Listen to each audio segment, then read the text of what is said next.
It's KFI AM 640, and you're listening to The Conway Show on demand on the iHeartRadio app. Tomorrow at 12:30 will be the first Big Ten game for the USC Trojans, and it could not be bigger as they're going to the Big House in Ann Arbor, Michigan, to face off against the number 18 Wolverines. The Trojans are number 11 right now.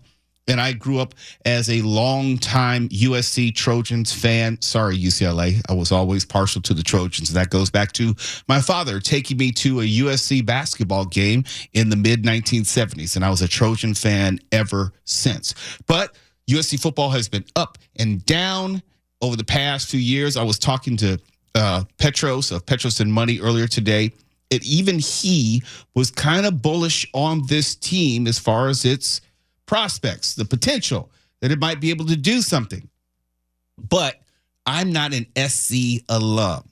Tiffany Hobbs, who you will hear paired up with Mark Rahner as they take over for me, it's hosting later with Mo Kelly later on tonight.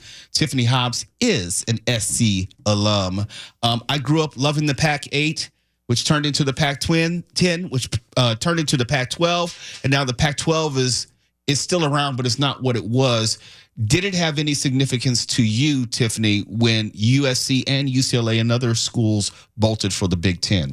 Absolutely. And first, thank you for playing our fight song. I was in here with my V for victory, doing our salute and pumping my fingers, and it just takes me back. I'm of the Pete Carroll generation. I'm of the 40 for 40 generation, that ESPN documentary that was done, I believe. 30 for 30. The number's wrong. You knew what I meant, Mo. But I'm of that ilk. I'm of the Matt Leinart and Reggie Bush and Lindell White and all of them. And so playing Michigan for me is something that's always been relegated to the national championship, to the Rose Bowl. So that we're playing them during season is monumental. It's something we usually wait for all year. And now it's at the beginning and all of this momentum is just crashing. Yes, it has a lot of significance.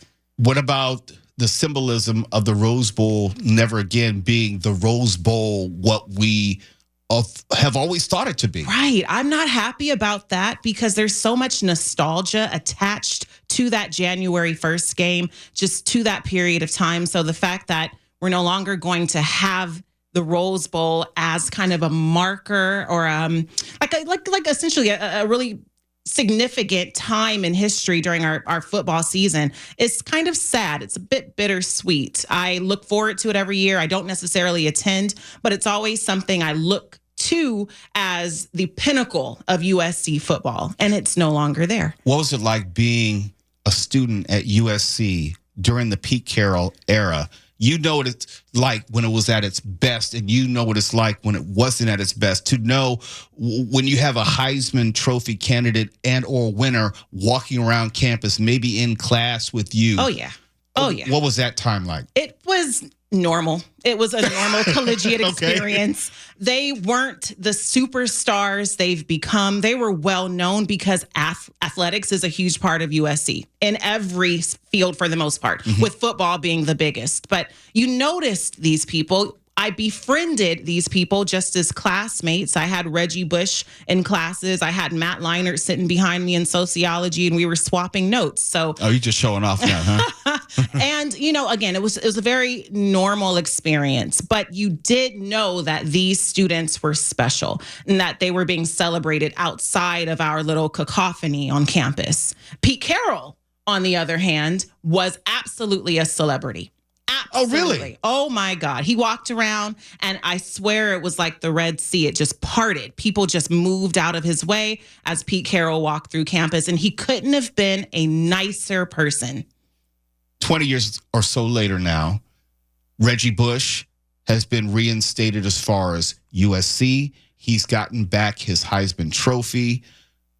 But I don't know how people may feel about Pete Carroll in the years since, given the loss of scholarships, the loss of a national championship, vacating that championship and loss of wins. How is he viewed within campus circles? He's still very much beloved. He's Pete Carroll. And many people, many USC alums look back at that period as being the best stretch of USC football, or at least one of the top 2 or 3 in USC's football history. So Pete Carroll is, again, beloved. He's revered. If he wanted to come back, I am dollars to donuts sure they would have him back.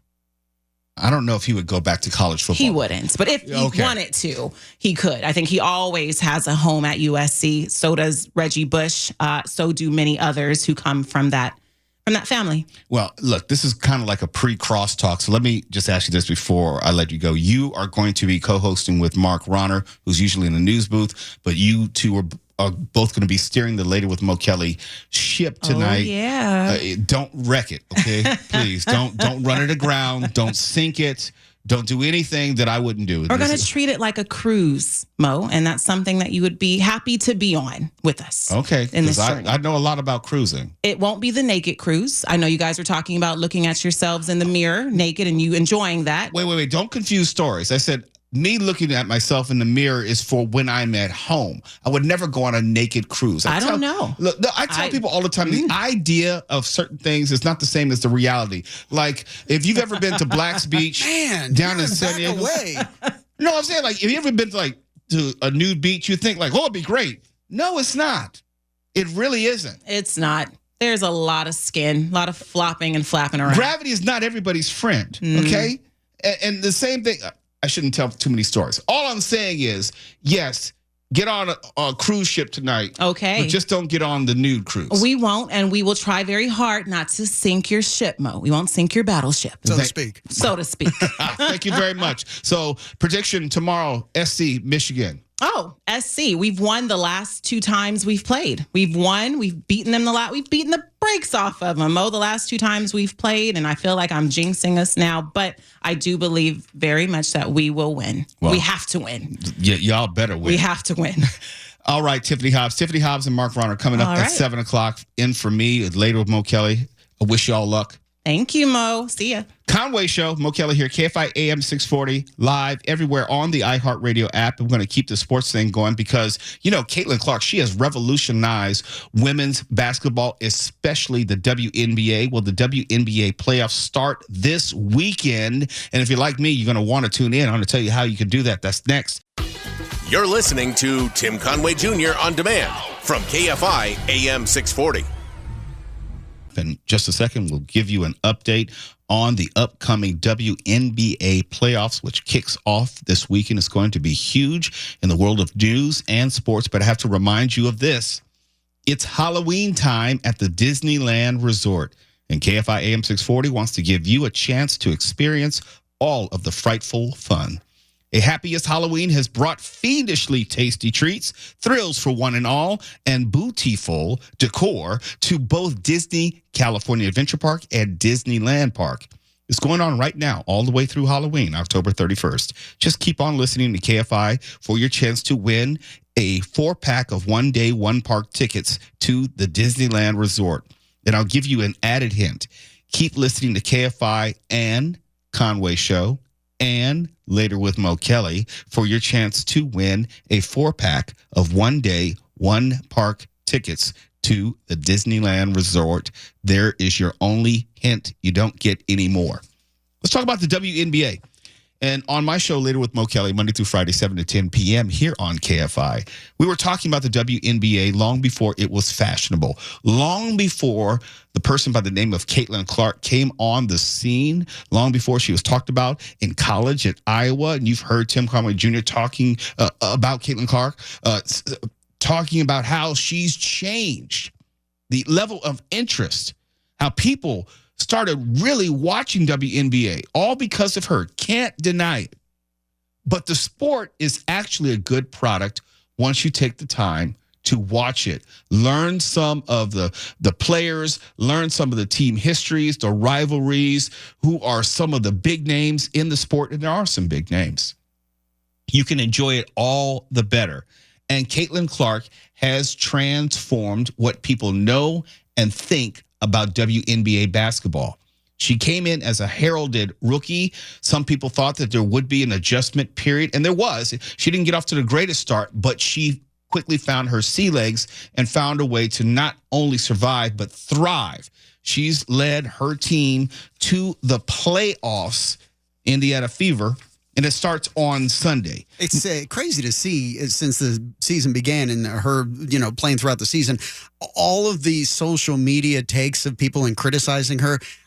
For those of us old enough to know better, it sounds exactly like when Jordan first came into the league. I would make a slightly different change, a different assessment. Not like Jordan, because Jordan came in and dominated in a points sense. He was the scoring leader.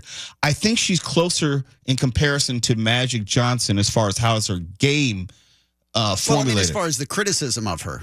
Well, yes, the criticism. That's what I'm talking about. Is that the criticism I see of her like online all this season has been, oh yeah, she gets all the points and assists, but because she takes all these shots, and it's like it's more a matter of the quantity that she's taking to get the numbers that she has, and it's like that's what they said about Jordan at the beginning. She's a rookie. There are things that she can improve in her game, but she is single-handedly most responsible for the turnaround of the Indiana Fever franchise. As Jordan, in many ways, did so much for the NBA. You can't argue with success. Yeah. Now, is she the MVP? No, that's A'ja Wilson by a lot.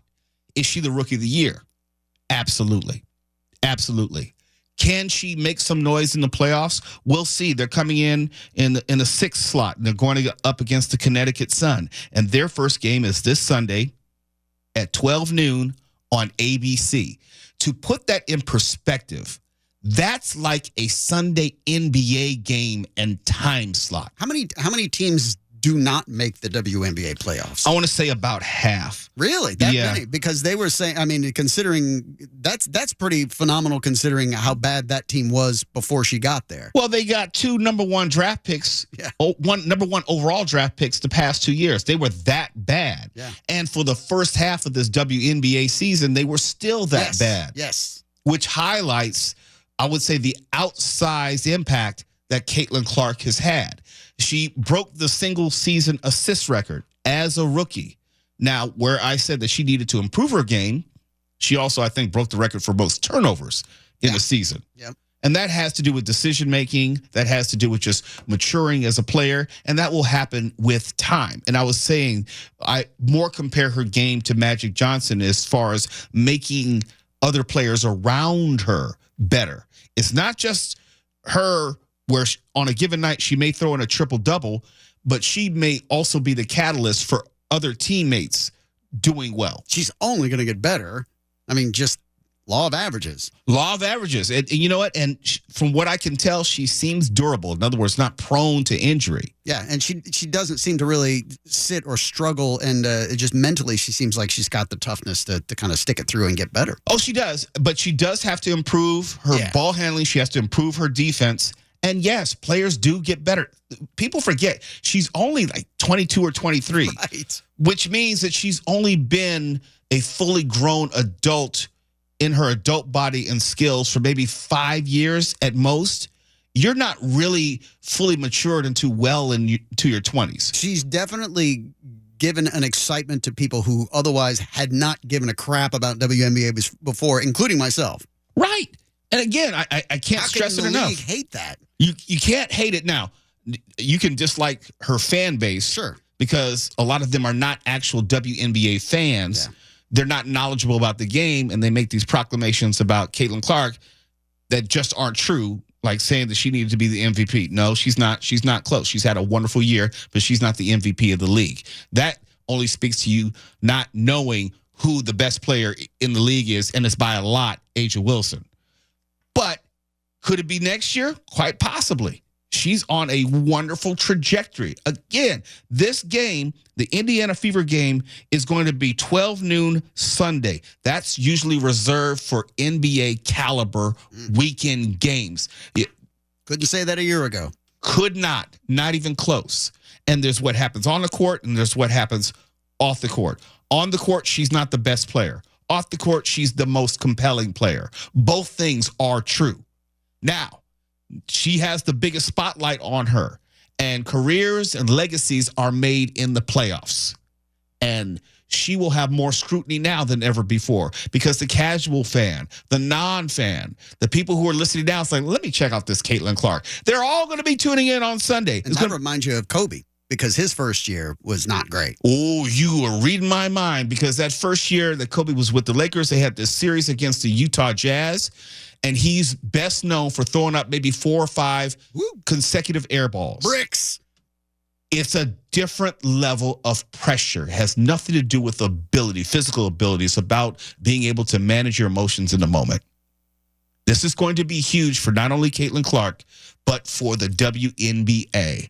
And for all the jokes about how the WNBA had horrible basketball or it couldn't pay for itself and the NBA was subsidizing it, they have a massive TV deal which is coming, and a rising tide lifts all boats. All the players will be paid more. They'll have a larger slice of the pie. Caitlin Clark has been fantastic for the WNBA. It's just now she's going to have to put up for everyone to see on the biggest stage, and I'm going to be watching. You're listening to Tim Conway Jr. On Demand from KFI AM 640. Did you know it's been 40 years and 2 days since the series finale of Three's Company? September 18th, 40 years ago, the final episode of Three's Company. And it saddens me because, of course, as we get older, we have these constant reminders of our mortality.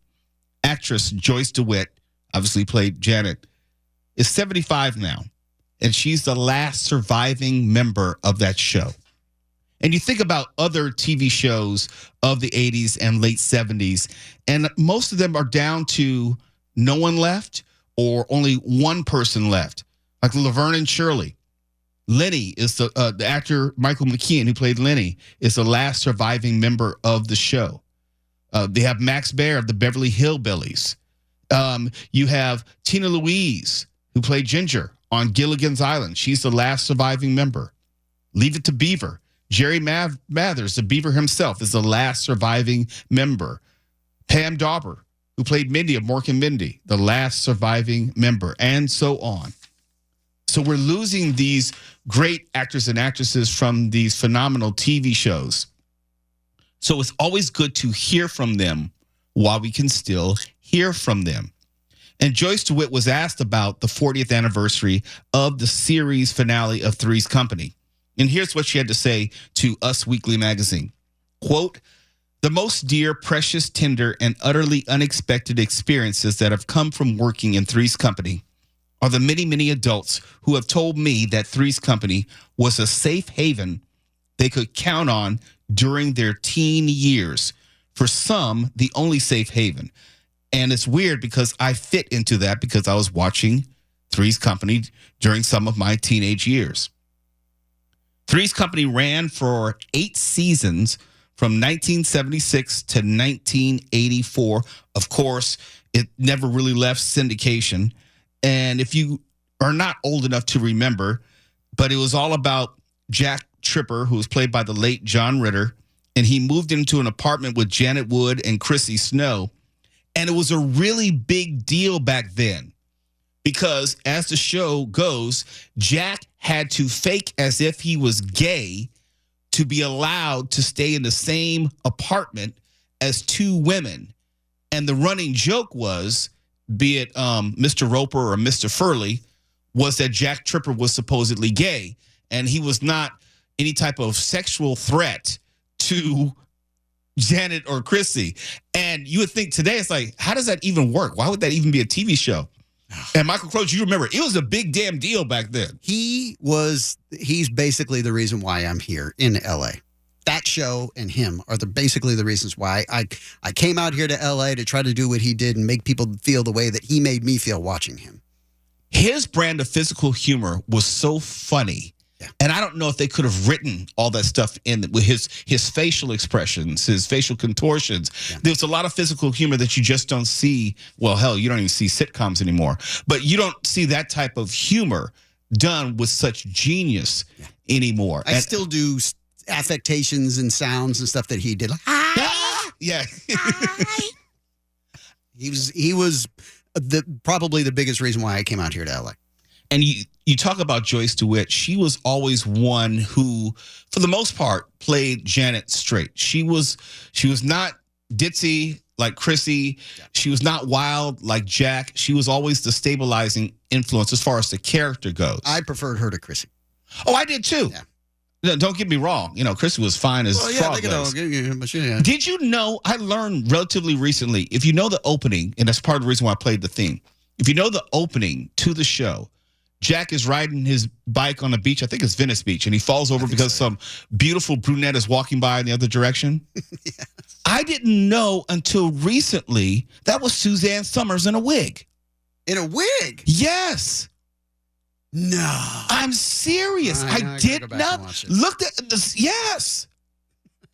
I didn't know that because it was one of those trivia things. I wonder who that woman was. And you try to look it up on IMDb, and maybe it had something to do with the 40th anniversary of the final show coming up. And they said, no, it was the passing of Suzanne Summers. That's what it was. And they were talking about how she was the brunette just in a wig walking the other way that makes Jack fall off his bike. Wow. And I said, after all these years, I did not know. And it's like, that's the best part. You get to learn something about these shows and the characters and the actors and actresses who play them. And it is weird for me because as talented as Joyce DeWitt obviously was, that was about the only thing. I know she did some other bit TV work, but she did not move on to anything else. Not that she needed to, but she didn't in the way that you saw more of Suzanne Summers. You saw more of, obviously, John Ritter and the other actors like Cheryl Teagues, whoever else who played the blonde on the show. Right. Because it went through three or four. I think at least three. I feel like there was a fourth one, maybe. Might have been. But, it's just, she's always been. Yes, there was four. I don't remember the names, but yeah. Look it up for us real quick. Now this is going to bother me. This is the worst part of getting older. So I can't remember all the names. I thought you were going to say the other thing that I learned about the intro. I know there's different variations of it, but I don't even know where I saw this, but I never forgot it. But there's a scene where in the opening, there's a kid that runs, and I think Joyce DeWitt's the one that picks him up. That's actually John Ritter's son. As in like Jason? Jason Ritter. The one who's a star now? Yeah. Wow. That's what I thought you were going to say, and I was like, oh, yeah, I heard about that too. Look, all I can say is, and I think Michael will... There's three. Three? Yeah. It was after Chrissy Snow, it was her cousin. It was Cindy Snow, Jenny Lee Harrison, which nobody really cared about. And then the last one was Priscilla Barnes. Terry Alden. Uh-huh. I remember the first time I saw it because ABC ruled television back then. And this was an ABC show.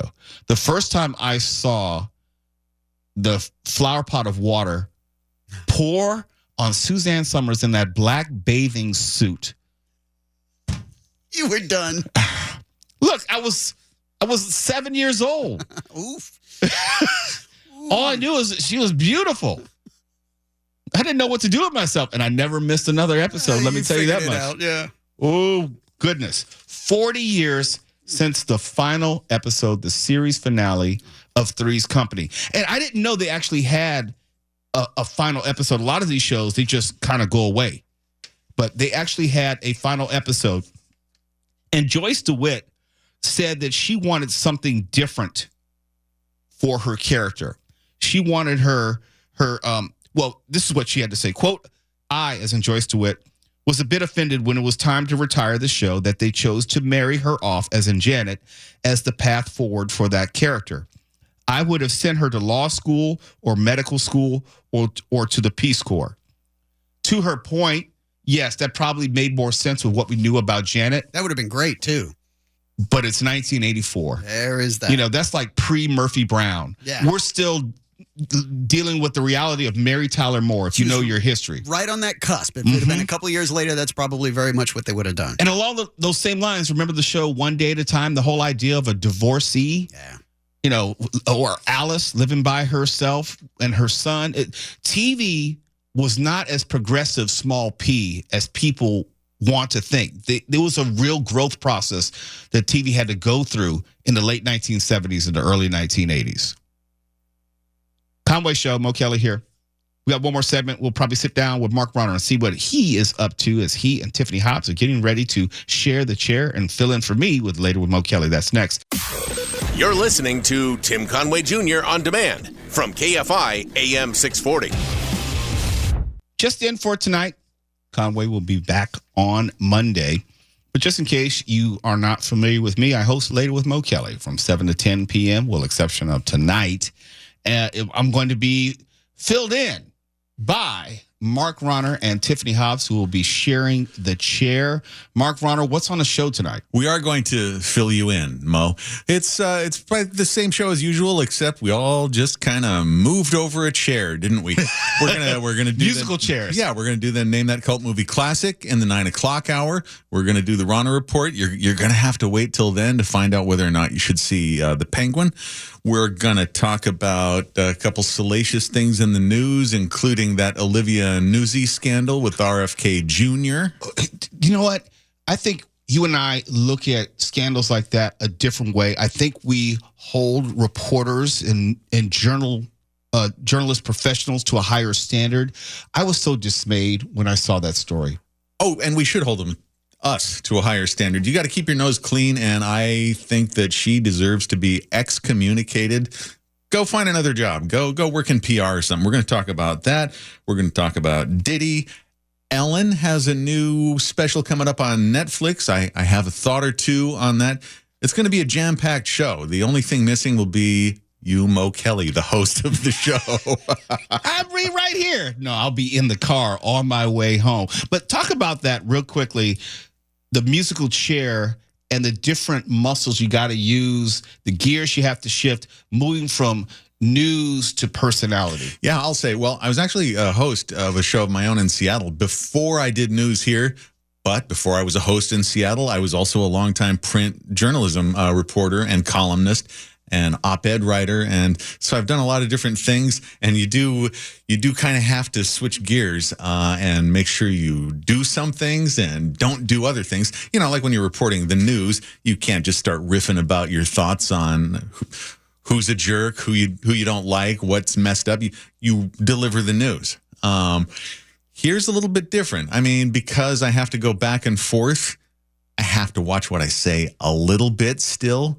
But oh no, we're letting fly tonight, Mo. You know, I try to tell people everyone has one radio show in them. If I were to pick someone off the street and say, "Hey, do a radio show," they probably could if they could choose their pet topics and say, I want to talk about this, I want to talk about that. But once you do show after show after show, you realize it gets more and more difficult. You have to deal with the news, which is in front of you, which you're not really choosing. And you have to keep your audience in mind, where you may want to talk about one thing, but you can't ignore what they call the talker and so forth. Oh, that's absolutely right. And whether you're being a talk host or a journalist, news anchor, whatever, or a reporter, you do kind of have to become an instant expert on X number of things a day and then move on to things the next day. So you're a little bit of a dilettante. Is that too big a word? Am I going to get scolded for using the word dilettante? Yes, you will, because I'll tell you, our boss, Robin, she said, don't use the big words. Don't use the big words. Use the smaller words. Why do I sound like Gilbert Gottfried? Use the smaller words. A jack of all trades, master of none. How's that? Is that familiar enough? Yeah. Look, she gets on. It's like, you don't need to use those big words. I said, well, those are words I actually use in my normal everyday conversation. You know? Yeah. I say recapitulate. Well, that's a little highfalutin. I do. No. I got scolded for using the word pugnacious a couple of weeks ago, and I didn't realize that was too many syllables. I always feel like when I get scolded for using a word, it's like, you ever see Amadeus? And by the way, I've been spoken to for making too many movie references. But Amadeus, Wolfgang Amadeus Mozart, he's dealing with the king of what is it? Germany, Austria, I think. Vienna. I forget. There is no king of Vienna. It's the guy Jeffrey Jones who says that. Well, I don't like this. It has too many notes. There's too many notes in it. What do you mean? It's just too many. So that's how I feel when somebody tells me I used a word that was too big. It's like, I don't know. When I hear a word that I don't know, I want to learn what the word is. If it puts you on edge, I'll use a smaller word. I remember talking to Robin, bless her heart. I said, well, it's talk radio, so, how could I have too many words? How could I have too many syllables? It's kind of your stock in trade. Yeah, it's what I do. It's tools in the tool chest, But it's. I wish I could pull everyone behind the curtain so they see that it is a discipline. And you have to be a student of your craft. No, and you're really good at it. I know that largely what we do on the show from day to day and week to week is we bust on each other and mock each other and laugh at each other and look for ways to get one in on each other. But you're the kind of good at it that people don't understand. Not everybody can do it. The easier you make it look, the more you think. And it's just like writing. The more you think, anybody could do it. Yeah, just sit behind the mic and talk. But no, not everybody can do it. And you're exceptionally good at it. Well, I appreciate that. Make sure that you let me know where to Venmo you for that compliment. Yeah, you'll put that in a promo. I know. Coming up next is Later with Mo Kelly, just without Mo Kelly, Mark, and Tiffany. KFI AM 640. We're live everywhere on the iHeartRadio app. Conway Show on demand on the iHeartRadio app. Now, you can always hear us live on KFI AM 640, 4 to 7 p.m. Monday through Friday, and anytime on demand on the iHeartRadio app.